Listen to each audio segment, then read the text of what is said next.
Hello ಸ್ನೇಹಿತರೆ, ಈ ವಿಡಿಯೋದಲ್ಲಿ ನಾವೇನಪ್ಪ ಅಂತಂದರೆ ಸೈನ್ಸ್ ಪ್ರಶ್ನೆಗಳನ್ನು ಡಿಸ್ಕಸ್ ಮಾಡ್ತಾ ಇದ್ವಿ. ಸೊ ಇಲ್ಲಿವರೆಗೂ ಆಗಿರ್ತಕ್ಕಂಥ ಕರ್ನಾಟಕದ ಎಲ್ಲ ಪರೀಕ್ಷೆಗಳಿಂದ ತೆಗೆದುಕೊಂಡಿರ್ತಕ್ಕಂಥ ಸೈನ್ಸ್ ಪ್ರಶ್ನೆಗಳಿಗೂ. ಸೊ ಈ ವಿಡಿಯೋದಲ್ಲಿ ನಾವೇನಪ್ಪ ಅಂತಂದರೆ ಡಿಸ್ಕಸ್ ಮಾಡ್ತಕ್ಕಂಥದ್ದು ಸೌರಮಂಡಲದ ಮೇಲಿನ ಪ್ರಶ್ನೆಗಳನ್ನು ಡಿಸ್ಕಸ್ ಮಾಡೋಣ. ಸೌರಮಂಡಲ ಅಂದರೆ ಇಂಗ್ಲೀಷ್ ಒಳಗಡೆ ಏನಂತ ಕರಿತೀವಿ, ಸೋಲಾರ್ ಸಿಸ್ಟಮ್ ಅಂತ ಕರಿತೀವಿ. ಸೊ ಇಲ್ಲಿವರೆಗೂ ಕೇಳಿರ್ತಕ್ಕಂಥ ಸೋಲಾರ್ ಸಿಸ್ಟಮ್ ಮೇಲಿನ ಪ್ರಶ್ನೆಗಳನ್ನು ಡಿಸ್ಕಸ್ ಮಾಡೋಣ ಸ್ನೇಹಿತರೆ. ಸೊ ಇದು ಆಲ್ರೆಡಿ ಅಂದರೆ 16 ವಿಡಿಯೋಗಳಾಗಿದ್ದಾವೆ. ಸೊ ಇದು ಪಾರ್ಟ್ 17 ಆಗುತ್ತೆ. ಸೊ ಪಾರ್ಟ್ 17 ಆಗುತ್ತೆ. ಸೊ ಅದಕ್ಕೋಸ್ಕರ ಹೊಸದಾಗಿ ಸಬ್ಸ್ಕ್ರೈಬ್ ಮಾಡಿಕೊಡ್ರಿ ಮತ್ತು ಕೊನೆವರೆಗೆ ನೋಡಿ ಅಂತ ಹೇಳ್ತಾ, ಸೊ ಹಿಂದಿನ ವಿಡಿಯೋಗಳನ್ನು ಕೂಡ ನೋಡಿಕೊಡ್ರಿ. ಚಾಪ್ಟರ್ ವೈಸ್ ಡಿಸ್ಕಸ್ ಮಾಡ್ತಾ ಹೋಗ್ತಾ ಇದ್ದೀವಿ. ಸೊ ಇಲ್ಲಿ ನೋಡಿರಿ, ಇದು 1ನೇ ಪ್ರಶ್ನೆ ಏನಿದೆ, PC 2002 ಮತ್ತು PC 2012ರಲ್ಲಿ ಕೇಳಿರ್ತಕ್ಕಂಥ ಪ್ರಶ್ನೆ ಆಗುತ್ತೆ. ಏನು ಕೇಳಿದ್ದಾರೆ ನೋಡ್ರಿ, ಸೂರ್ಯನ ಸುತ್ತ ಇರತಕ್ಕಂಥ ಗ್ರಹಗಳ ಸಂಖ್ಯೆ ಎಷ್ಟು ಅಂತ ಕೇಳಿದ್ದಾರೆ. ಸೊ ಇದು ಈಸಿ ಆಗುತ್ತೆ. 8 ಗ್ರಹಗಳು ಸೂರ್ಯನ ಸುತ್ತ ಕಂಡು ಬರ್ತವೆ. ನೆಕ್ಸ್ಟ್ ಹೋಗೋಣ ಬನ್ನಿ. ನೆಕ್ಸ್ಟ್ ನೋಡೋದಾದರೆ PC 2006ರಲ್ಲಿ ಕೇಳಿರ್ತಕ್ಕಂಥ ಪ್ರಶ್ನೆ, ಸೌರವ್ಯೂಹದಲ್ಲಿ ಸೂರ್ಯನಿಗೆ ಹತ್ತಿರದಲ್ಲಿರುವ ಗ್ರಹಗಳ ಸರಿಯಾದ ಅನುಕ್ರಮಣಿಕೆ ಅಂತ ಕೇಳಿದ್ದಾರೆ. So total 8 ಗ್ರಹಗಳಿದ್ದಾವೆ. ಸೊ ಸೂರ್ಯನಿಗೆ ಹತ್ತಿರವಾಗಿರ್ತಕ್ಕಂಥ ಗ್ರಹಗಳ ಸರಿಯಾದ ಅನುಕ್ರಮಣಿಕೆ ಯಾವುದಪ್ಪ ಅಂತಂದರೆ ಇದು ಫಸ್ಟ್ ಕಂಡು ಬರ್ತಕ್ಕಂಥದ್ದು ಬುಧ, ಅದಾದಮೇಲೆ ಶುಕ್ರ, ಆಮೇಲೆ ನಮ್ಮ ಭೂಮಿ, ನೆಕ್ಸ್ಟ್ ಮಂಗಳ. ಸೊ ಇಲ್ಲಿ ಆಪ್ಷನ್ ಬಿ ಇಲ್ಲಿ ಸರಿಯಾಗಿರ್ತಕ್ಕಂಥ ಆನ್ಸರ್ ಆಗುತ್ತೆ ನೋಡಿ. ಸೊ ಬುಧ, ಶುಕ್ರ, ಪೃಥ್ವಿ, ಮಂಗಳ ಆಗುತ್ತೆ. ನೆಕ್ಸ್ಟ್ ಇನ್ನು PC 2008ರಲ್ಲಿ ಕೇಳಿರ್ತಕ್ಕಂಥ ಪ್ರಶ್ನೆ, ರಾತ್ರಿಯ ವೇಳೆಯಲ್ಲಿ ಅತ್ಯಂತ ಪ್ರಕಾಶಮಾನವಾಗಿ ಕಾಣತಕ್ಕಂಥ ಗ್ರಹ ಯಾವುದು ಅಂತ ಕೇಳಿದ್ದಾರೆ. ಸೊ ರಾತ್ರಿ ವೇಳೆಯಲ್ಲಿ ಅತ್ಯಂತ ಪ್ರಕಾಶಮಾನವಾಗಿ ನಮಗೆ ಗೋಚರಿಸ್ತಕ್ಕಂಥ ಗ್ರಹ ಯಾವುದಪ್ಪ ಅಂತಂದರೆ ಇದು ಶುಕ್ರ ಗ್ರಹ. ಇದು ನೋಡಿರ್ಬೋದು, ಚಂದ್ರನ ಪಕ್ಕದಲ್ಲಿ ಕೆಲವೊಂದು ಸಲ ಕಾಣಿಸ್ತಾ ಇರುತ್ತೆ, ಮತ್ತು ಬೆಳಗ್ಗೆ ಮಾರ್ನಿಂಗ್ 5 ಗಂಟೆಗೆ ಕೂಡ ಕಾಣಿಸ್ತಾ ಇರುತ್ತೆ ಈ ಗ್ರಹ. ಇದು ಅತ್ಯಂತ ಪ್ರಕಾಶಮಾನವಾಗಿ ಕಾಣಿಸ್ತಕ್ಕಂಥ ಗ್ರಹವಾಗುತ್ತೆ ಶುಕ್ರ ಗ್ರಹ. ನೆಕ್ಸ್ಟ್, ಸೂರ್ಯನ ಸುತ್ತ ಸುತ್ತುತ್ತಿರುವ ಅತಿ ದೊಡ್ಡ ಗ್ರಹ ಯಾವುದು ಅಂತ ಕೇಳಿದ್ದಾರೆ. ಸೊ ಇದು PC ವಾರ್ಡರ್ 2010ರಲ್ಲಿ ಕೇಳಿರ್ತಕ್ಕಂಥ ಪ್ರಶ್ನೆ. ಇದು ಸೂರ್ಯನ ಸುತ್ತಕ್ಕಂಥದ್ದು ಜುಪಿಟರ್, ಗುರುಗ್ರಹ ಅಂತ ಕರಿತೀವಲ್ಲ.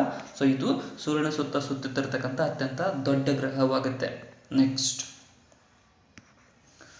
ಸೂರ್ಯಗ್ರಹಣದಲ್ಲಿ ಏನಾಗುತ್ತದೆ ಅಂತ ಕೇಳಿದ್ದಾರೆ. ಸೊ PC 2012ರಲ್ಲಿ ಕೇಳಿರ್ತಕ್ಕಂಥ ಪ್ರಶ್ನೆ. ನೀವು ಒಂದು ತಿಳ್ಕೊಡ್ರಿ, ಯಾವುದೇ ಒಂದು ಗ್ರಹಣ ಸಂಭವಿಸ್ಬೇಕಂದ್ರೆ, ಸೂರ್ಯನ ಗ್ರಹಣ ಅಂತ ಬಂದಿತ್ತಂದರೆ ಸೂರ್ಯ ಮುಚ್ತಾನೆ, ಸೊ ಸೂರ್ಯ ಕಾಣಂಗಿಲ್ಲ. ಸೊ ಚಂದ್ರಗ್ರಹಣ ಅಂತ ಬಂದಿತ್ತಂದ್ರೆ ಚಂದ್ರ ಕಾಣಂಗಿಲ್ಲ. ಸೊ ಯಾವುದು ಕಾಣಂಗಿಲ್ಲೋ ಅದಕ್ಕೆ ಗ್ರಹಣ ಅಂಟ್ಕೊಂಡಿದೆ ಅಂತ ಹೇಳ್ತಾರೆ. ಸೊ ಇಲ್ಲಿ ನೋಡಿದ್ರೆ ಸೂರ್ಯ ಕಾಣದೇ ಇರಬೇಕಾಗಬೇಕಂದ್ರೆ ನಮ್ಮ ಸೂರ್ಯ ಮತ್ತು ಭೂಮಿಯ ನಡುಬರ್ಕ ಚಂದ್ರ ಬಂದಾಗ ಸೂರ್ಯ ಕಾಣಂಗಿಲ್ಲ ಸ್ನೇಹಿತರೆ. ಸೂರ್ಯ ಇಷ್ಟು ದೊಡ್ಡ ಸೂರ್ಯ ಇದ್ದಾನೆ ಅಂದರೆ ಸೊ ಚಂದ್ರ ಇಷ್ಟರವರೆಗೂ ಕವರ್ ಆಗ್ತಾನೆ. ಸೊ ಇದು ಅಷ್ಟೇ ಕಾಣಿಸುತ್ತೆ, ಸೊ ಮಿಡಲ್ ಕಾಣಿಸಂಗಿಲ್ಲ. ಸೊ ಇದಕ್ಕೇನೆ ಸೂರ್ಯಗ್ರಹಣ ಅಂತ ಕರಿತೀವಿ. ಸೊ ಇಲ್ಲಿ ನೋಡೋದಾದ್ರೆ ಏನಪ್ಪ ಅಂತಂದರೆ ಚಂದ್ರ ಭೂಮಿ ಮತ್ತು ಸೂರ್ಯನ ನಡುವೆ ಮಧ್ಯೆ ಬರುತ್ತದೆ. ಹಾಗಾಗಿ ಸೂರ್ಯ ನಮಗೆ ಗೋಚರಿಸೋದು ಕಡಿಮೆ ಆಗುತ್ತೆ. ಸೊ ಅದೇ ಈ ಸೂರ್ಯಗ್ರಹಣ ಅಂತ ಕರಿತೀವಿ. ಚಂದ್ರ ಭೂಮಿ ಮತ್ತು ಸೂರ್ಯನ ಮಧ್ಯೆ ಬರುತ್ತದೆ. ನೆಕ್ಸ್ಟ್, ಬೆಳಕಿನ ವರ್ಷ ಎಂಬುದಕ್ಕೆ ಯಾವುದು ಸಂಬಂಧಿಸಿದೆ ಅಂತ ಕೇಳಿದ್ದಾರೆ. ಸೊ ಲೈಟ್ ಇಯರ್ ಅಂತ ಕರಿತೀವಲ್ಲ. ಸೊ ಇದು ಯಾವುದನ್ನು ಅಳೆಯಲಾಗುತ್ತದೆ ಅಂತ ಅಂದರೆ ಅತ್ಯಂತ ದೂರವನ್ನು ಅಳೆಯಲಾಗುತ್ತದೆ. ಆಪ್ಷನ್ ಬಿ, ದೂರವನ್ನು ಅಳೆಯಲಾಗುತ್ತದೆ. IRB PC 2013ರಲ್ಲಿ ಕೇಳಿರ್ತಕ್ಕಂಥ ಪ್ರಶ್ನೆ. ನೆಕ್ಸ್ಟ್, ಭೂಮಿಗೆ ಅತ್ಯಂತ ಸಮೀಪದಲ್ಲಿರ್ತಕ್ಕಂಥ ನಕ್ಷತ್ರ ಯಾವುದು ಅಂತ ಕೇಳಿದ್ದಾರೆ. ಸೊ ಭೂಮಿಗೆ ಅತಿ ಸಮೀಪ ಇರತಕ್ಕಂಥ ನಕ್ಷತ್ರ ಯಾವುದಪ್ಪ ಅಂತಂದರೆ ಇದು ಸೂರ್ಯನು ಕೂಡ ಒಂದು ನಕ್ಷತ್ರ ಆಗುತ್ತೆ ಸ್ನೇಹಿತರೆ. ಸೂರ್ಯನ ಬಿಟ್ಟರೆ ನೆಕ್ಸ್ಟ್ ಕಂಡು ಬರ್ತಕ್ಕಂಥ ಅಲ್ಫಾ ಸೆಂಟಾರಿ ಇದಾಗುತ್ತೆ. ಸೊ ಬಟ್ ಇಲ್ಲಿ ಕೇಳ್ತಕ್ಕಂಥದ್ದು ಸೂರ್ಯನೇ ಇಲ್ಲಿ ಆನ್ಸರ್ ಆಗುತ್ತೆ. ಸೂರ್ಯನು ಕೂಡ ಒಂದು ನಕ್ಷತ್ರ. ನೆಕ್ಸ್ಟ್, ಸೂರ್ಯನ ಕಿರಣ ಭೂಮಿಯ ಮುಟ್ಟಲು ಎಷ್ಟು ಸಮಯ ತೆಗೆದುಬೇಕು ಅಂತ ಕೇಳಿದ್ದಾರೆ. ಸೊ ಈ ಸೂರ್ಯನ ಕಿರಣಗಳು ಭೂಮಿಯನ್ನು ಮುಟ್ಟಬೇಕಂತಂದರೆ ಎಷ್ಟು ಸಮಯ ತೆಗೆದುಕೊಳ್ಳುತ್ತವೆ ಅಂತಂದರೆ 8 ನಿಮಿಷವನ್ನು ತೆಗೆದುಕೊಳ್ತವೆ. 8 ನಿಮಿಷ ಸಮಯವನ್ನು ಇವು ತೆಗೆದುಕೊಳ್ತವೆ. ಆಪ್ಷನ್ ಸಿ ಇಲ್ಲಿ ಸರಿಯಾಗಿರ್ತಕ್ಕಂಥ ಆಯ್ಕೆ ಆಗುತ್ತೆ. ನೆಕ್ಸ್ಟ್, ಒಂದು ವೇಳೆ ಬುಧನಿಗಿಂತ ಶುಕ್ರನು ಪ್ರಕಾಶಮಾನವಾಗಿಲ್ಲ, ಗುರುವಿಗಿಂತ ಬುಧನು ಪ್ರಕಾಶಮಾನವಾಗಿಲ್ಲ, ಶುಕ್ರನಿಗಿಂತ ಗುರು ಪ್ರಕಾಶಮಾನವಾಗಿದ್ದಾನೆ, ಅದು ಯಾವುದು ಅತಿ ಹೆಚ್ಚು ಪ್ರಕಾಶಮಾನವಾಗಿದೆ ಅಂತ ಕೇಳಿದ್ದಾರೆ.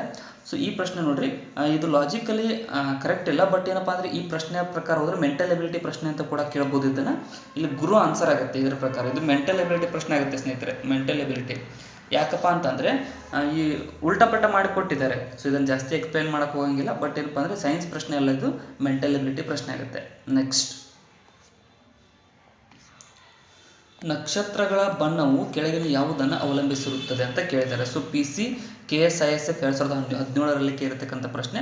ನಕ್ಷತ್ರಗಳ ಬಣ್ಣ ಯಾವುದನ್ನು ಅವಲಂಬಿಸಿರುತ್ತದೆ ಅಂತ ಅಂದರೆ ಇದು ತಾಪಮಾನ, ಟೆಂಪ್ರೇಚರನ್ನು ಅವಲಂಬಿಸಿರುತ್ತೆ. ಸೂರ್ಯನು ಕೂಡ ತಾಪಮಾನಕ್ಕೆ ಅವಲಂಬಿಸಿರುತ್ತೆ.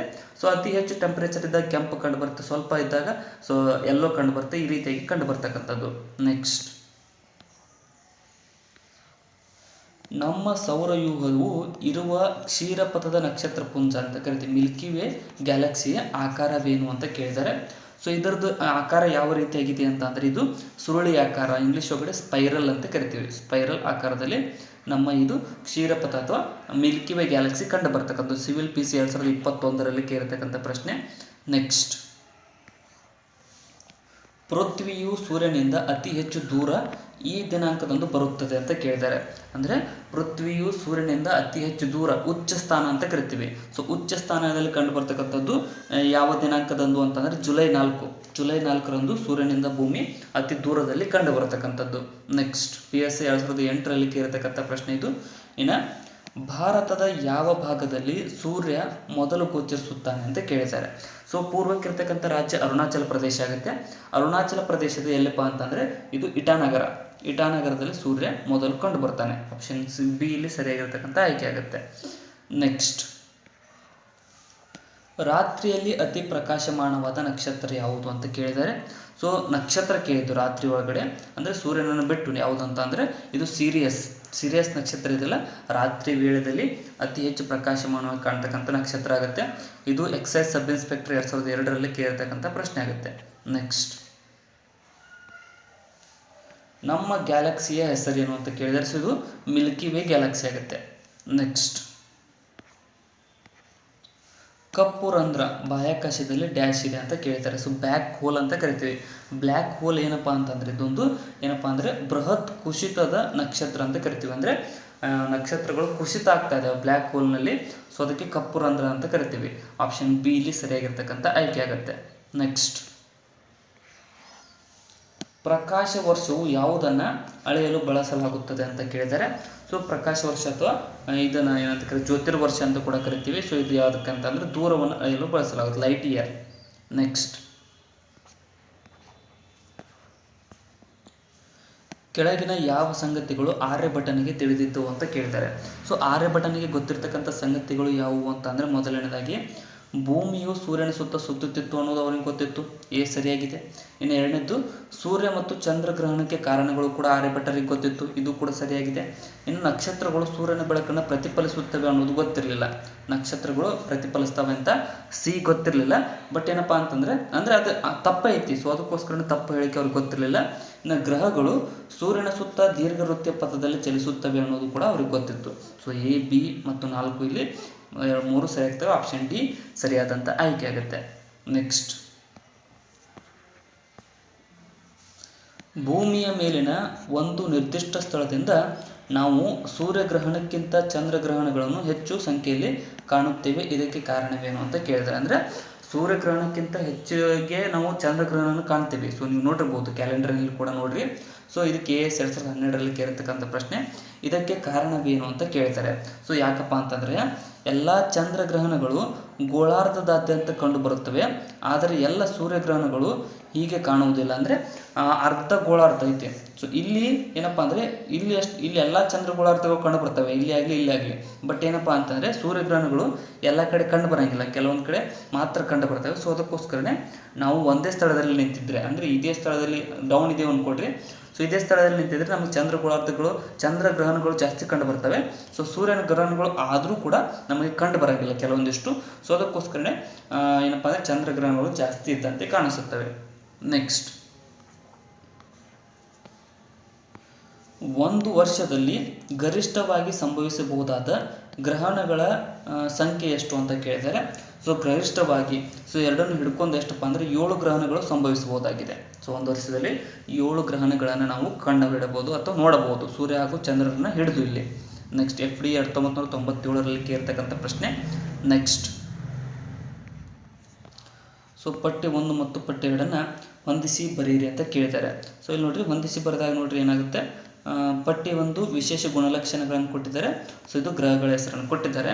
ಸೊ ಕುಬ್ಜ ಗ್ರಹ ಅಂತ ಶನಿ ಗ್ರಹ ಕರಿತೀವಿ, ಕುಬ್ಜ ಗ್ರಹ ಅಂತ ಶನಿ ಗ್ರಹವನ್ನು ಕರೆಯಲಾಗುತ್ತದೆ. ಸೌರವ್ಯೂಹದಲ್ಲಿ ಅಧಿಕ ದೂರದಲ್ಲಿರ್ತಕ್ಕಂಥ ಗ್ರಹ ಅಂತ ಯಾವುದು? ಪ್ಲೇಟೋ ಗ್ರಹ ಅಲ್ಲ, ಆದರೂ ಇದು ಆನ್ಸರ್ ಆಗುತ್ತೆ. ಇನ್ನು ವ್ಯೂಹದಲ್ಲಿ ಸೂರ್ಯನಿಂದ 2ನೇ ಸ್ಥಾನದಲ್ಲಿರ್ತಕ್ಕಂಥ ಗ್ರಹ ಯಾವುದು ಅಂತ ಕೇಳಿದ್ದಾರೆ. ಸೊ ಇದು ಶುಕ್ರ ಗ್ರಹ ಆಗುತ್ತೆ, ಶುಕ್ರ. ಇನ್ನು ಸೂರ್ಯನಿಗೆ ಅತ್ಯಂತ ಸಮೀಪದ ಗ್ರಹ ಬುಧ ಗ್ರಹ ಆಗುತ್ತೆ. ಸೊ ಇಲ್ಲಿ ಆಪ್ಷನ್ ಡಿ ಇಲ್ಲಿ ಸರಿಯಾಗಿರ್ತಕ್ಕಂಥ ಆಯ್ಕೆ ಆಗುತ್ತೆ ನೋಡಿ. ನೆಕ್ಸ್ಟ್, ಸೂರ್ಯಗ್ರಹಣ ಉಂಟಾಗುವುದು ಯಾವಾಗ ಅಂತ ಕೇಳ್ತಾರೆ. ಸೊ ಸೂರ್ಯಗ್ರಹಣ ಉಂಟಾಗುವುದು ಯಾವಾಗಪ್ಪ ಅಂತಂದರೆ, ಚಂದ್ರನು ಸೂರ್ಯ ಮತ್ತು ಭೂಮಿಯ ನಡುವೆ ಬಂದಾಗ ಸೂರ್ಯಗ್ರಹಣ ಉಂಟಾಗುತ್ತೆ. ಸೊ SD 2017ರಲ್ಲಿ ಕೇಳಿರ್ತಕ್ಕಂಥ ಪ್ರಶ್ನೆ ಆಲ್ರೆಡಿ ಡಿಸ್ಕಸ್ ಮಾಡಿದ್ದೀವಿ. ಸೊ ಯಾವ ರೀತಿಯ ಗ್ರಹಣ ಉಂಟಾಗುತ್ತೆ ಅಂತ. ನೆಕ್ಸ್ಟ್, ಒಂದೇ ರೀತಿಯ ದ್ರವ್ಯರಾಶಿ ಇರತಕ್ಕಂಥ 3 ವಸ್ತುಗಳನ್ನು ಭೂಮಿ, ಗುರು ಮತ್ತು ಸೂರ್ಯನ ಮೇಲ್ಮೈಗಳಿಂದ ಅವು ಆಯಾಕಾಯದ ಗುರುತ್ವಾಕರ್ಷಣ ಸೆಳೆತದಿಂದ ಪಾರಾಗಿ ಹೋಗುವಂತೆ ಮೇಲಕ್ಕೆಸಲಾಗಿದೆ. ಅಂದರೆ ಇದು ಭೂಮಿ ಅನ್ಕೊಡ್ರಿ, ಇದು ಚಂದ್ರ, ಸೊ ಇದು ಸೂರ್ಯ. ಸೊ ಇವ್ರು 3 ಮೇಲೆ ಒಂದೇ ದ್ರವ್ಯರಾಶಿ, ಅಂದರೆ ಮಾಸ್ ಒಂದೇ ಐತೆ ಅದ್ರ ವಸ್ತುವಿಂದ. ಸೊ 3 ಕಡೆಯಿಂದ ಹಿಂಗೆ ಮೇಲಕ್ಕೆ ಹೋಗಿದ್ವಿ. ಸೊ ಒಗೆದಾಗ ಎಂದು ಕಲ್ಪಿಸಿಕೊಳ್ಳಿ. ಇವುಗಳ ಪಲಾಯನ ವೆಲಾಸಿಟಿ ಅಂತ ಕರಿತೀವಿ, ಎಸ್ಕೇಪ್ ವೆಲಾಸಿಟಿ. ಅಂದರೆ ಅವರು ಅಷ್ಟು ವೆಲಾಸಿಟಿ ಮೇಲೆ ಹೋದರೆ, ಅಂದರೆ ಅಷ್ಟು ಸ್ಪೀಡಾಗಿ ಹೋದರೆ ಮಾತ್ರ ಅವು ಇದರ ಒಂದು ಗ್ರಾವಿಟೇಷನಲ್ ಫೋರ್ಸನ್ನು ದಾಟಿ ಹೊರಗೆ ಹೋಗ್ತವೆ, ಇಲ್ಲಾಂದರೆ ಹೋಗಲ್ಲ, ಅಲ್ಲೇ ಉಳಿತವೆ. ಸೊ ಇದು ಏರಿಕೆ ಕ್ರಮದಲ್ಲಿ ತಿಳಿಸಿ ಆಯಾಕಾಶದ ಕಾಯವನ್ನು ಅದರ ವೆಲಾಸಿಟಿಯನ್ನು ಸೂಚಿಸುತ್ತದೆ ಅಂತ ಕೇಳಿದ್ದಾರೆ. ಸೊ ನೋಡ್ರಿ, ಯಾವುದ್ರದ್ದು ಗ್ರಾವಿಟೇಷನ್ ಜಾಸ್ತಿ ಇರುತ್ತೋ ಅದರದ್ದು ಎಸ್ಕೇಪ್ ವೆಲಾಸಿಟಿ ಕೂಡ ಜಾಸ್ತಿ ಇರುತ್ತೆ. ಸೊ ಅದನ್ನು ನೋಡ್ಕೊಂಡು ಹೋದಾಗ ಅತಿ ಹೆಚ್ಚು ಗ್ರಾವಿಟೇಷನ್ ಕಂಡು ಬರತಕ್ಕಂಥದ್ದು ಸೂರ್ಯನದು. ಸೊ ಅದಾದಮೇಲೆ ಭೂಮಿದು, ಅದಾದಮೇಲೆ ಚಂದ್ರನ ಬರುತ್ತೆ. ಸೊ ಇಲ್ಲಿ ನೋಡೋದಾದರೆ ಸರಿಯಾಗಿರ್ತಕ್ಕಂಥದ್ದು ಸಾರಿ ಅತಿ ಹೆಚ್ಚು ಗ್ರಾವಿಟೇಷನ್ ಕಂಡು ಬರ್ತಕ್ಕಂಥದ್ದು ಭೂಮಿ ಸ್ನೇಹಿತರೆ, ಸೂರ್ಯನದಲ್ಲ, ಭೂಮಿ ಜಾಸ್ತಿ. ಅದಾದಮೇಲೆ ಗುರುಗ್ರಹ, ಅದಾದಮೇಲೆ ಸೂರ್ಯ. ಚಂದ್ರ ಕೊಟ್ಟಿಲ್ಲ ಇಲ್ಲಿ, ಭೂಮಿ, ಗುರುಗ್ರಹ ಮತ್ತು ಸೂರ್ಯ, ಚಂದ್ರ ಇಲ್ಲ ಇಲ್ಲಿ, ಗುರುಗ್ರಹ, ಸೂರ್ಯ ಮತ್ತು ಭೂಮಿ ಇದ್ದಾವೆ. ಸೊ ಭೂಮಿ ಜಾಸ್ತಿ ಗ್ರಾವಿಟೇಷನ್ ಇದೆ, ಅದಾದಮೇಲೆ ಗುರುಗ್ರಹಕ್ಕಿದೆ, ಅದಾದಮೇಲೆ ಸೂರ್ಯ. ಆಪ್ಷನ್ ಬಿ ಇಲ್ಲಿ ಸರಿಯಾದಂಥ ಆಯ್ಕೆ ಆಗುತ್ತೆ.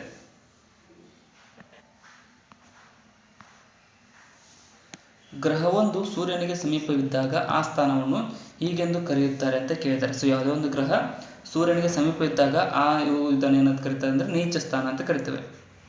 ಸೊ ಸಮೀಪ ಇದ್ದಾಗ ನೀಚ ಸ್ಥಾನ, ದೂರ ಇದ್ದಾಗ ಉಚ್ಚ ಸ್ಥಾನ ಅಂತ ಕರೆಯಲಾಗುತ್ತದೆ. ದೀರ್ಘಕಾಲ ಸೂರ್ಯನ ಕಲೆಗಳಿಂದ ಅತಿ ನಿಶ್ಚಲವಾಗಿರುವ ಸೂರ್ಯನ 11 ವರ್ಷದ ಚಕ್ರಕ್ಕೆ ಹೀಗೆಂದು ಕರೆಯುತ್ತಾರೆ ಅಂತ ಕೇಳಿದ್ದಾರೆ. ಸೊ ನೋಡ್ರಿ, ಬಹಳಷ್ಟು ದಿನಗಳವರೆಗೆ ಸೂರ್ಯನ ಕಲೆಗಳಿಲ್ಲದ ಅತಿ ನಿಶ್ಚಲವಾದ ಸೂರ್ಯನ 11 ವರ್ಷದ ಚಕ್ರಕ್ಕೆ ಏನೆಂದು ಕರೆಯುತ್ತಾರೆ ಅಂತ ಅಂದರೆ ಆಪ್ಷನ್ ಡಿ ಸೌರ ಕನಿಷ್ಠ ಅಂತ ಕರೀತಾರೆ. ಸೌರ ಕನಿಷ್ಠ ಸಬ್ ರಿಜಿಸ್ಟರ್ 2009ರಲ್ಲಿ ಕೇಳಿರ್ತಕ್ಕಂಥ ಪ್ರಶ್ನೆ ಆಗುತ್ತೆ ಇದು. ನೆಕ್ಸ್ಟ್, ಸೂರ್ಯನ ಅತ್ಯಂತ ಹೊರಪದರದ ಹೆಸರೇನು ಅಂತ ಕೇಳಿದ್ದಾರೆ. ಸೊ ಸೂರ್ಯನ ಅತ್ಯಂತ ಹೊರಪದರದ ಹೆಸರೇನಪ್ಪ ಅಂದರೆ ಪ್ರಭಾವಲಯ ಅಂತ ಕರಿತೀವಿ, ಪ್ರಭಾವಲಯ. ಆಪ್ಷನ್ ಡಿ ಇಲ್ಲಿ ಸರಿಯಾದಂಥ, ಕೊರೋನಾ ಅಂತ ಕರಿತೀವಿ, ಕೊರೋನಾ, ಪ್ರಭಾವಲಯ. ನೆಕ್ಸ್ಟ್, ಸೂರ್ಯಾಸ್ತದ ಬಳಿಕವೂ ಭೂಮಿಯ ಮೇಲ್ಮೈ ಹತ್ತಿರದ ಗಾಳಿಯು ಶಾಖ ಪಡೆದುಕೊಳ್ಳುವುದು ಈ ಕಾರಣಕ್ಕೆ ಅಂತ ಕೇಳಿದ್ದಾರೆ. ಸೊ ಸೂರ್ಯ ಮುಳುಗಿದ ಮೇಲೂ ಭೂಮಿಯ ಮೇಲ್ಮೈ ಹತ್ತಿರದ ಗಾಳಿ ಶಾಖ ಪಡೆದುಕೊಳ್ಳುತ್ತೆ. ಇದಕ್ಕೆ ಕಾರಣ ಏನಪ್ಪ ಅಂದರೆ ಭೂಮಂಡಲದ ವಿಕಿರಣ ಅಂತ ಕರಿತೀವಿ. ಅಂದರೆ ಭೂಮಿ ಸೂರ್ಯನ ಒಂದು ಶಾಖವನ್ನು ಹಿಡಿದಿಟ್ಕೊಂಡಿರುತ್ತೆ, ಸೊ ಅದನ್ನು ಬಿಡುಗಡೆ ಮಾಡ್ತಾ ಇರುತ್ತೆ. ಸೊ ಅದಕ್ಕೋಸ್ಕರನೇ ಮೇಲಿನ ಗಾಳಿ ಶಾಖವನ್ನು ಪಡೆದುಕೊಳ್ಳುತ್ತೆ. ಅರಣ್ಯ ರಕ್ಷಕ 2018ರಲ್ಲಿ ಕೇಳಿರ್ತಕ್ಕಂಥ ಪ್ರಶ್ನೆ. ನೆಕ್ಸ್ಟ್, ಪ್ರತಿಪಾದನೆ ಮತ್ತು ಕಾರಣವನ್ನು ಕೊಟ್ಟಿದ್ದಾರೆ. ಸೊ ಪ್ರತಿಪಾದನೆ ಏನಿದೆ ನೋಡ್ರಿ, ಸೌರ ಉಷ್ಣ ಶಕ್ತಿಯಿಂದ ರಾಸಾಯನಿಕ ಶಕ್ತಿಗೆ ಉಂಟಾಗುವ ಪರಿವರ್ತನೆ ಪ್ರಕ್ರಿಯೆಯನ್ನು ದ್ವಿತೀಯ ಸಂಶ್ಲೇಷಣೆ ಕ್ರಿಯೆ ಎಂದು ಕರೆಯುತ್ತಾರೆ ಅಂತ ಕೊಟ್ಟಿದ್ದಾರೆ. ಸೊ ಸೌರ ಏನಪ್ಪ ಅಂದರೆ ಉಷ್ಣ ಶಕ್ತಿಯಿಂದ, ಅಂದರೆ ದ್ವಿತೀಯ ಸಂಶ್ಲೇಷಣೆ ಕ್ರಿಯೆ ಹೆಂಗೆ, ಫೋಟೋಸಿಂಥೆಸಿಸ್ ಹೆಂಗೆ ನಡೀತೈತಿ, ಸೂರ್ಯನ ಬೆಳಕನ್ನು ಬೆಳೆಸ್ಕೊಂಡು ಏನಪ್ಪ ಅಂದರೆ ಉತ್ಪಾದನೆ ಆಗುತ್ತೆ. ಸೊ ಅದೇ ರೀತಿಯಾಗಿ ಸ್ವಪೋಷಕಗಳು ಅಂದರೆ ಆಟೋಟ್ರೋಪ್ಗಳು ಕಾರ್ಬೋಹೈಡ್ರೇಟ್ಗಳನ್ನು ಉತ್ಪಾದಿಸುವುದಕ್ಕಾಗಿ ಕಾರ್ಬನ್ ಡೈಆಕ್ಸೈಡ್ ಮತ್ತು ನೀರನ್ನು ಪರಿವರ್ತಿಸಲು ಮತ್ತು ಅಂತಿಮವಾಗಿ ಜೀವಿಗಳ ಬೆಂಬಲಕ್ಕಾಗಿ ಇತರ ಜೀವ ರಾಸಾಯನಿಕ ಅಣುಗಳನ್ನು ಉತ್ಪಾದಿಸಲು ಸೌರಶಕ್ತಿಯನ್ನು ಬಳಸುತ್ತೇವೆ. ಸೊ ಏನಪ್ಪ ಅಂದರೆ ಇದು ಕೂಡ ಸರಿಯಾಗುತ್ತೆ. ಸೊ ಆರ್ ಕೂಡ ಸರಿ, ಕಾರಣ ಪ್ರತಿಪಾದನೆ ಕೂಡ ಸರಿಯಾಗುತ್ತೆ. ಫೋಟೋಸಿಂಥೆಸಿಸ್ ಮತ್ತು ನಾವು ಸೌರಶಕ್ತಿಯನ್ನು ಬಳಸ್ಕೊಂಡು ರಾಸಾಯನಿಕ ಅಣುಗಳನ್ನು ಕೂಡ ತಯಾರು ಮಾಡ್ತೀವಿ. ಬಟ್ ಏನಪ್ಪ ಅಂದರೆ ಇದು ಎ ಮತ್ತು ಆರ್ ಇವೆರಡು ಸರಿ ಮತ್ತು ಆರ್ ಎಯನ್ನು ವಿವರಿಸುತ್ತದೆ. ಅಂದರೆ ಎರಡು ಪ್ರತಿಪಾದನೆಯೂ ಎಗೆ ಸಂಬಂಧಪಟ್ಟಿದೆ. ಸೊ ಎರಡು ಸರಿ ಆಗ್ತವೆ ಇಲ್ಲಿ. ನೆಕ್ಸ್ಟ್, ಸೂರ್ಯನ ಬೆಳಕಿನ ಕಿರಣಗಳನ್ನು ಕ್ರಮಾನುಗತವಾಗಿ ಪಡೆಯುವ ಭಾರತದ ರಾಜ್ಯಗಳನ್ನು ಗುರುತಿಸಿರಿ ಅಂತ ಕೇಳಿದರೆ, ಸೊ ಕ್ರಮಾನುಗತವಾಗಿ ನೋಡೋದಾದರೆ ಫಸ್ಟ್ ಪಡಿತಕ್ಕಂಥದ್ದು ಅರುಣಾಚಲ ಪ್ರದೇಶದ ಇಟಾನಗರ ಅಂತ ಗೊತ್ತಿದೆ.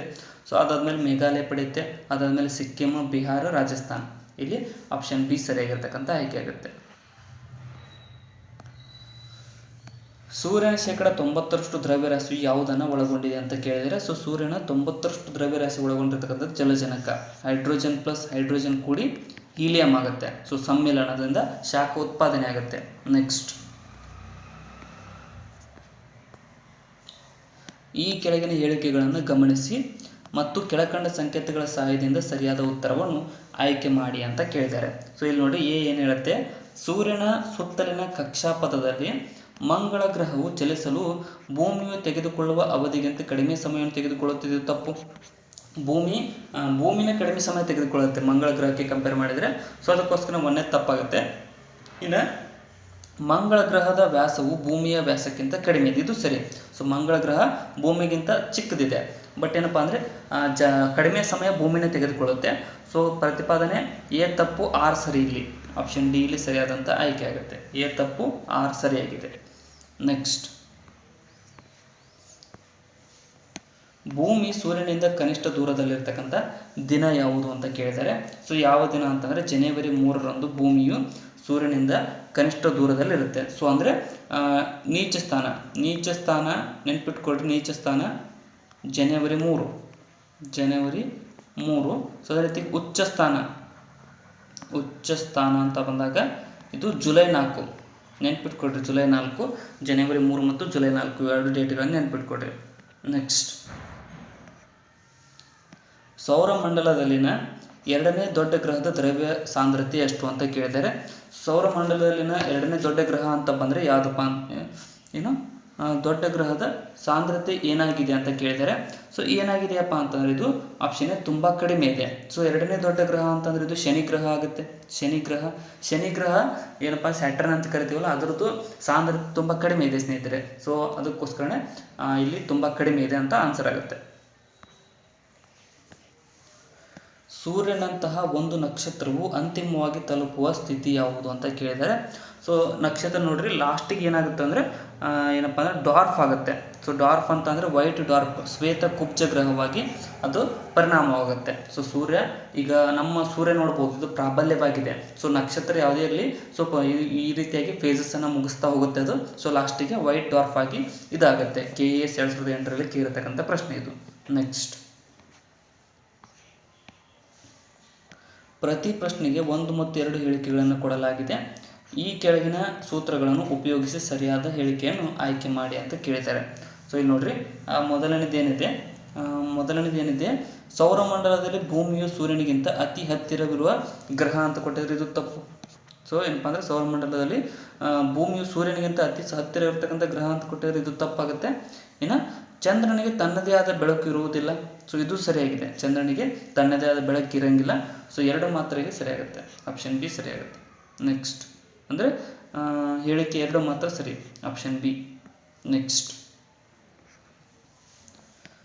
ಇಲ್ಲಿ ನೋಡ್ರಿ, ಇಲ್ಲಿ ಟೈಪ್ ಕೊಟ್ಟರೆ 2 ಸೆಂಟೆನ್ಸ್ ಕೊಟ್ಟಿದ್ದಾರೆ, ಇದರಲ್ಲಿ ಯಾವುದು ಸರಿ ಅಂತ ಕೇಳಿದ್ದಾರೆ. ಸೊ ಇಲ್ಲಿ 1ನೇ ಹೇಳಿಕೆ ಏನು ಹೇಳುತ್ತೆ, ವಾಸ್ತವಿಕವಾಗಿ ಸೂರ್ಯಗ್ರಹಣವಿದ್ದರೆ ಭೂಮಿಯಿಂದ ಸೂರ್ಯನು ಕಾಣದಂತೆ ಚಂದ್ರನು ಅಡ್ಡ ಬರುವುದಕ್ಕೆ ಅಂತ ಕರೀತಾರೆ. ಸರಿಯಾಗಿದೆ. ಸೂರ್ಯಗ್ರಹಣ ಅಂತಂದರೆ ಸೂರ್ಯನು ಭೂಮಿಯಿಂದ ಕಾಣದೆ ಚಂದ್ರ ಅಡ್ಡ ಬರುವುದಕ್ಕೆ ಕರೀತಾರೆ. ಇನ್ನು ಚಂದ್ರಗ್ರಹಣ ಅಂತಂದರೆ ಭೂಮಿಯ ನೆರಳು ಸೂರ್ಯನ ಮೇಲೆ ಬೀಳುವುದು ಅಂತ ಕೊಟ್ಟಿದ್ದಾರೆ. ಇದು ತಪ್ಪು. ಇದು ಭೂಮಿಯ ನೆರಳು ಸೂರ್ಯನ ಮೇಲೆ ಬೀಳಕ್ಕೆ ಸಾಧ್ಯನೇ ಇಲ್ಲ. ಸೊ ಅದಕ್ಕೋಸ್ಕರನೇ 1 ಮಾತ್ರ ಇಲ್ಲಿ ಸರಿಯಾಗುತ್ತೆ. ಹೇಳಿಕೆ 1 ಮಾತ್ರ ಸರಿ. ನೆಕ್ಸ್ಟ್, ಮಂಗಳ ಗ್ರಹವನ್ನು ಕೆಂಪು ಗ್ರಹವೆಂದು ಕರೆಯುತ್ತಾರೆ ಏಕೆಂದರೆ ಅದರಲ್ಲಿ ಅಂತ ಕೇಳಿದ್ದಾರೆ. ಸೊ ಮಂಗಳ ಗ್ರಹ ಕೆಂಪು ಮಣ್ಣು ಕೂಡ ನೋಡಿರ್ಬೋದು. ಐರನ್ ಕಂಟೆಂಟ್ ಜಾಸ್ತಿ ಇದ್ದರೆ, ಅದರ ಫೆರಸ್ ಕಂಟೆಂಟ್ ಜಾಸ್ತಿ ಇದ್ದರೆ ಅದೇನಪ್ಪ ಅಂದರೆ ಕೆಂಪಾಗಿರುತ್ತೆ ಮಣ್ಣು. ಸೊ ಅದಕ್ಕೋಸ್ಕರನೇ ಅಲ್ಲಿ ಐರನ್ ಆಕ್ಸೈಡ್ ಜಾಸ್ತಿ ಇದೆ. ಸೊ ಐರನ್ ಆಕ್ಸೈಡ್ ಅಂತ ಕೊಡ್ಬೋದು, ಇಲ್ಲ ಫೆರಸ್ ಅಂತ ಕೂಡ ಕೊಡ್ಬೋದು. ಫೆರಸ್, ಸೊ ಇದು ಕೂಡ ಜಾಸ್ತಿ ಇದ್ದಾಗ ಏನಪ್ಪ ಅಂದರೆ ಅಲ್ಲಿ ಕೆಂಪಾಗಿ ಕಾಣ್ತಕ್ಕಂಥದ್ದು, ಅದಕ್ಕೆ ಆ ಮಂಗಳ ಗ್ರಹ ಕೆಂಪಾಗಿ ಕಾಣಿಸುತ್ತೆ. ನೆಕ್ಸ್ಟ್, ಇಲ್ಲಿ ಕೂಡ 2 ಸೆಂಟೆನ್ಸನ್ನು ಕೊಟ್ಟಿದ್ದಾರೆ. ಸೊ ಅದನ್ನು ನೋಡಿದಾಗ ಮೊದಲನೇದೇನು ಹೇಳುತ್ತೆ, 1 ವರ್ಷವೆಂದರೆ ಸೂರ್ಯನ ಸುತ್ತ ಪರಿಭ್ರಮಣಕ್ಕೆ ಭೂಮಿಗೆ ಬೇಕಾದ ಅವಧಿಯಾಗುತ್ತೆ. ಸರಿಯಾಗಿದೆ. ಅಂದರೆ ನಮ್ಮ ಭೂಮಿಯು ಸೂರ್ಯನನ್ನು ಒಂದು ಸುತ್ತು ಹೊಡೆಯೋಕ್ಕೆ ತೆಗೆದುಕೊಳ್ತಕ್ಕಂಥ ಅವಧಿಗೆ 1 ವರ್ಷ ಅಂತ ಕರಿತೀವಿ. ಇನ್ನೊಂದು, ಆರ್ಕ್ಟಿಕ್ ಪ್ರದೇಶದಲ್ಲಿ ಜೂನ್ 21ರಂದು ಸತತವಾಗಿ ಹಗಲಿನ ಬೆಳಕು ಇರುತ್ತದೆ ಅಂತ ಕೊಟ್ಟಿದ್ದಾರೆ. ಇದು ಸರಿಯಾಗಿದೆ. ಜೂನ್ 21 ಒಳಗಡೆ ಸತತವಾಗಿ ಹಗಲಿರುತ್ತೆ ಆರ್ಕ್ಟಿಕ್ ಪ್ರದೇಶದಲ್ಲಿ. ಸೊ 24 ಗಂಟೆನೂ ಹಗಲು ಕಂಡು ಬರುತ್ತೆ. ಸೊ 1 ಮತ್ತು 2 ಹೇಳಿಕೆಗಳು ಸರಿಯಾಗ್ತವೆ. ಆಪ್ಷನ್ ಸಿ ಆನ್ಸರ್ ಆಗುತ್ತೆ. ನೆಕ್ಸ್ಟ್,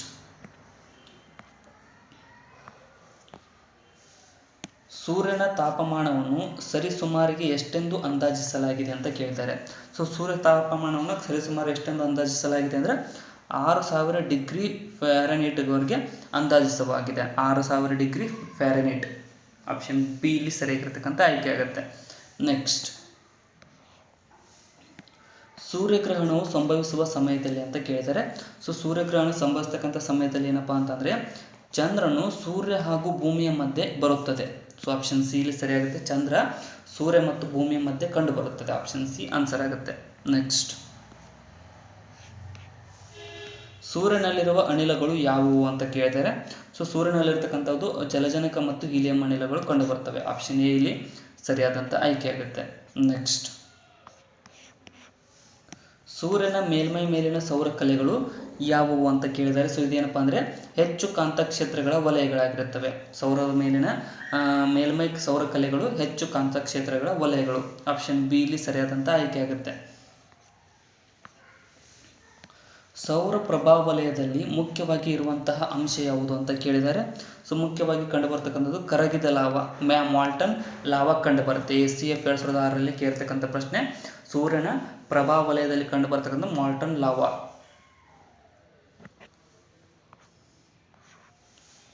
ಸೂರ್ಯನಲ್ಲಿರುವ ಪ್ರಮುಖ ಅನಿಲಗಳು ಯಾವುವು ಅಂತ ಕೇಳಿದರೆ, ಸೊ ಇಲ್ಲಿ ನೋಡ್ರಿ, ಜಲಜನಕ ಮತ್ತು ಹೀಲಿಯಂ, ಹೈಡ್ರೋಜನ್ ಆ್ಯಂಡ್ ಹೀಲಿಯಂ. ನಮ್ಮ ಸೌರಮಂಡಲದಲ್ಲಿರುವಂತೆ ವಿಶ್ವದಲ್ಲಿ ಇತ್ತೀಚೆಗೆ ಗುರುತಿಸಲ್ಪಟ್ಟ ಬಹುಗ್ರಹ ಮಂಡಲಗಳ ಸಂಖ್ಯೆ ಎಷ್ಟು ಅಂತ ಕೇಳಿದರೆ, ಸೊ ಎಷ್ಟಪ್ಪ ಅಂತಂದರೆ 25 ಸೂಚಿಸಲ್ಪಟ್ಟಿದೆ. ನೆಕ್ಸ್ಟ್, ಸೂರ್ಯಾಸ್ತದ ಬಳಿಕವೂ ಭೂಮಿಯ ಮೇಲ್ಮೈ ಹತ್ತಿರದ ಗಾಳಿಯು ಶಾಖ ಪಡೆದುಕೊಳ್ಳುವುದು ಈ ಕಾರಣಕ್ಕೆ ಅಂತ ಕೇಳಿದರೆ, ಸೊ ಇಲ್ಲಿ ನೋಡ್ರಿ, ಆಲ್ರೆಡಿ ಒಂದ್ಸಲ ಹೇಳಿದ್ದೀನಿ, ಭೂಮಂಡಲದ ವಿಕಿರಣಕ್ಕಾಗಿ ಶಾಖವನ್ನು ಪಡೆದುಕೊಳ್ಳುತ್ತದೆ. ನೆಕ್ಸ್ಟ್, ಸೌರಮಂಡಲದಿಂದ ಭೂಮಿಗೆ ಮುಕ್ತವಾಗಿ ಬೀಳುತ್ತಿರುವ ಕಾಯದ ವೇಗ ಹೆಚ್ಚಾಗುತ್ತದೆ. ಇದಕ್ಕೆ ಕಾರಣವೇನು ಅಂತ ಕೇಳಿದರೆ, ಸೊ ಇದಕ್ಕೆ ಕಾರಣ ಏನಪ್ಪ ಅಂದರೆ ಚಲನಶಕ್ತಿಯನ್ನು ಕಳೆದುಕೊಳ್ಳುತ್ತದೆ. ಸೊ ಹಾಗಾಗಿ ಕಾಯದ ವೇಗ ಹೆಚ್ಚಾಗುತ್ತದೆ. ಆಪ್ಷನ್ ಎ ಇಲ್ಲಿ ಸರಿಯಾಗಿರ್ತಕ್ಕಂಥ ಉತ್ತರ ಆಗುತ್ತೆ. ಸೌರಶಕ್ತಿಯು ಡ್ಯಾಶ್ ಅಂತ ಕೇಳಿದರೆ, ಸೊ ಸೌರಶಕ್ತಿಯು ಭೂಮಿಯ ಮೇಲಿನ ಪ್ರಾಥಮಿಕ ಶಕ್ತಿಯ ಮೂಲವಾಗಿದೆ. ಪ್ರಾಥಮಿಕ ಶಕ್ತಿಯ ಮೂಲ ಸೌರಶಕ್ತಿ ಆಗುತ್ತೆ. ಸೊ ಎ ಇಲ್ಲಿ ಸರಿಯಾಗುತ್ತೆ. ಸೊ ಇಲ್ಲಿಗೆ ಈ ಒಂದು ಸೋಲಾರ್ ಸಿಸ್ಟಮ್ ಅಥವಾ ಸೌರಮಂಡಲದ ಮೇಲಿನ ಪ್ರಶ್ನೆಗಳು ಮುಕ್ತಾಯಗೊಂಡಿದ್ದಾವೆ. ಸೊ ಕೊನೆವರೆಗೂ ನೋಡೋದಕ್ಕೆ ಎಲ್ಲರಿಗೂ ಧನ್ಯವಾದಗಳು. ಇದರ ನೆಕ್ಸ್ಟ್ ಕಂಟಿನ್ಯೂಯೇಷನ್ ಪಾರ್ಟ್ ಬರ್ತಾ ಇರುತ್ತೆ. ಕಂಪ್ಲೀಟ್ ಸೈನ್ಸ್ನ ಮಾಡ್ತಾ ಹೋಗೋಣ ಸ್ನೇಹಿತರೆ. ಸೊ ಅದಕ್ಕೋಸ್ಕರ ಸಬ್ಸ್ಕ್ರೈಬ್ ಮಾಡ್ಕೊಳ್ಳಿ. ಹೊಸದಾಗಿ ಇನ್ನು ಯಾರು ಸಬ್ಸ್ಕ್ರೈಬ್ ಮಾಡ್ಕೊಂಡಿಲ್ಲ ಅಂದರೆ ವಿಡಿಯೋನ ಆದಷ್ಟು ನಿಮ್ಮ ಫ್ರೆಂಡ್ಸ್ಗೂ ಕೂಡ ಶೇರ್ ಮಾಡಿ. Thank you so much.